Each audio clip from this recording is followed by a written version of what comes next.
И денеска молку од судскиот совет. И натаму нема датум за нова седница на која членовите на советот ќе треба да го изберат заменикот на разрешената председателка Весна Дамева.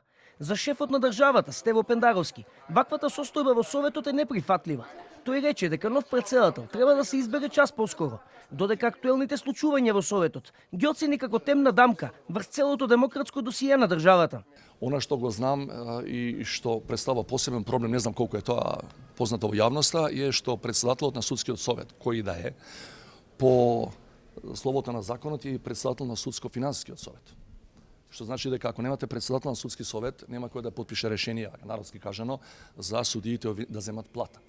Че таа ситуација мора час поскоро да се реши, не заради платите само на судиите, туку затоа што тоа фрла таква темна дамка врз целото досие европско демократско предсе на Република Северна Македонија. Од друга страна пак министерот за правда Кренар Лога денеска изјави дека се уште не го добил записникот од седницата на судскиот совет, која се одржа на 26 април, а на која беше разрешена Дамева.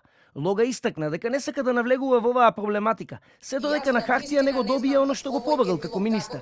Судскиот совет вчера втор пат ја одложи седницата на која требаше да гласа за избор за нов председател. При тоа не беше наведена ниту причината за одложувањето.